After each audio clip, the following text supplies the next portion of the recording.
இது புது உருவாக்கம். இப்போ வந்து மண் சரிவுகள் ஏற்பட்டுச்சு.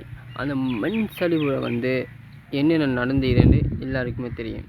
அந்த மண் சரிவு பிரச்சனையில் ஒரு கிராமமே அழிஞ்சது நமக்கு எல்லாருக்குமே தரவாக தெரிஞ்ச ஒரு விஷயம்.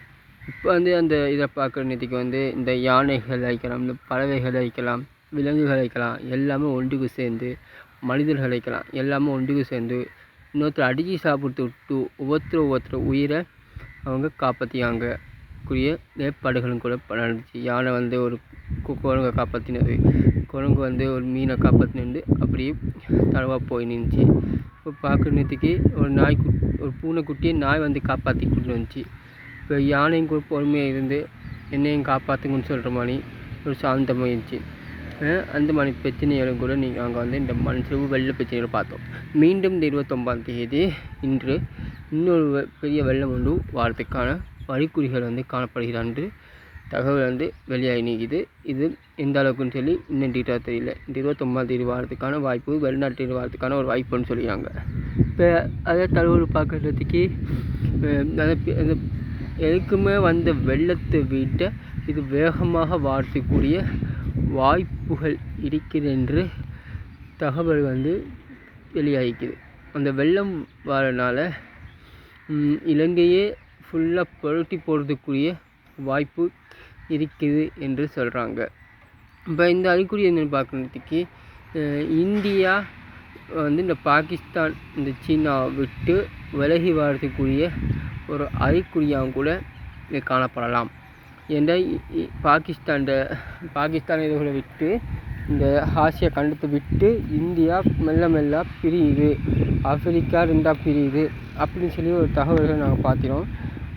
அந்த ஆசியா கண்டத்தை இந்தியா விட்டு விலகி வரதுக்குரிய அறிகுறியாகவும் கூட இருக்கலாம். இந்த இலங்கை இந்த அளவுக்கு வெள்ளத்தால் பாதிக்கப்படுறது, பெரிய வெள்ளம் இந்த இலங்கையை தாக்குறது, அதனால் இந்தியா ஆப்பிரிக்கா கண்டத்தை விட்டு ஆசியா கண்டத்தை விட்டு விலகி வரத்துக்குரிய அறிகுறியாகவும் கூட இருக்கலாம் என்று சிலவங்களை கருத்தாய்க்குது.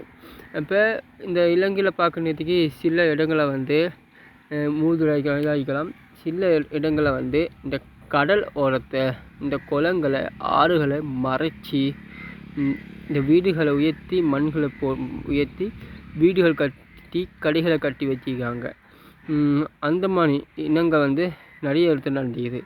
இது நடந்தனால தான் தண்ணி இந்த குளத்துல வீசாமல் இன்னும் சில கடைகளில் போய் இந்த நஷ்டங்களை ஏற்படுத்தி கொள்கின்ற அந்த மாதிரி பிரச்சனைகளை சில இடங்களாக நடந்துக்குது.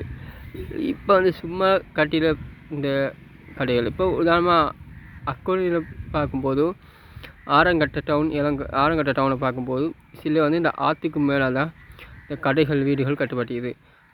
அதெல்லாம் உடைக்கணும்னு சொல்லி அரசாங்கம் தீர்மானத்தை கொண்டு வந்தாங்க. இந்த மாதிரி சில இடங்களை ஆற்று தண்ணியை போக விடாமல் ப்ளாக் பண்ணி கட்டடம் கட்டி வச்சுக்காங்க. அதனால சில பிரச்சனைகள் இன்னமும் அரசாங்க இதில் ஓடிக்கொண்டு இருக்குது. இப்போ இந்த வெள்ளம் வந்துச்சுன்னா முழு இலங்கை ஃபுல்லாகவே இதாகிக்கிட்டோம் என்று ஒரு பிரச்சனை ஓடிக்கொண்டிருக்குது. ஆனால் இன்னொரு பக்கம் சின்னதாக குட்டி கதையொன்று அடிப்பட்டு போகுது. கண்டியை இன்னொரு ஏரியாவுக்கு மாற்ற போகிறேன் என்று பார்ப்போம். என்ன மாதிரி இடங்களோட போகுதுண்டு. இந்த 31ஆம் தேதியை டிசம்பர் 31ஆம் தேதியை கலந்துட்டுண்டா இந்த பிரச்சனை தானாக சோல்ட் ஆகிரும். அடுத்தது ஜனவரி 1ஆம் தேதி புது நாட்களை நாங்கள் எண்ண முடியும்.